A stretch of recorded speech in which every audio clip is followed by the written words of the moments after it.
Hey there, Janae with Palin Projects here, and in today's video we're going to plant a chokecherry bush. You can prune it to a chokecherry tree, but we here in Montana have chokecherry bushes. They get pretty tall, I would say roughly 12 to 15 feet tall, and anywhere between 5 to 10 feet wide-ish. They are a native plant here in Montana, so I don't have to have a ton of drip hooked up to them. It'll just be a nice accent plant for my corner backyard or back row garden, and I think it'll be a perfect addition to this one area because it's not going to be part of the raised part of the bed. So let's go get it planted. So this is where I'm going to be planting it today. It's going to be in this little triangle. There's an arborvitae right there, a hops vine, 2 clematises, some brunnera and peonies.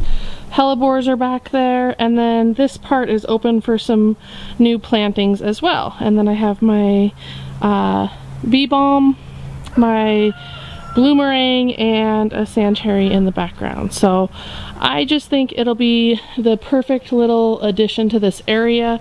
As you might be able to see, it's kind of dappled light, but the raised bed is going to start like here, and then the previous owners had laid a whole bunch of rock right here, and so I can either dig up that rock or I can use this as a planting area, which I think I'll do.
Okay, so I did dig a hole. I used my potato fork to help dig the hole for me. We have pretty rocky soil here in this area, and so I just find loosening the soil with a potato fork works the best, and then I take my shovel and kind of scoop out the dirt as I go. So I dug the hole about the depth of the root ball. This plant has been in this pot for about 2 years now. We did get it as bare root, and then we potted it into this pot to overwinter. I didn't know what the root system was gonna look on it, but it was okay. I mean, it wasn't super extensive, but it wasn't terrible either. So I took some of that bottom dirt away when I planted it.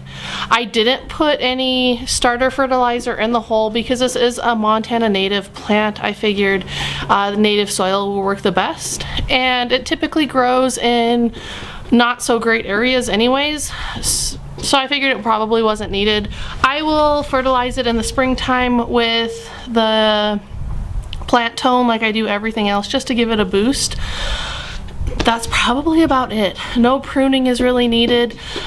Chokecherry bushes are susceptible to spiders. They get, excuse me, they get pretty extensive spider webs and spider infestations. So I probably will spray something for that, just to keep that away, and so I can get a full harvest of chokecherries off of this.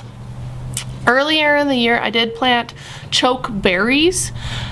The plants that I planted over on the other side of the chicken coop are significantly different than what I've planted here. Their berries are much bigger than so chokeberries versus chokecherries are, the chokeberries are much bigger in their berry form, whereas the chokecherries are more of a smaller, petite piece of fruit.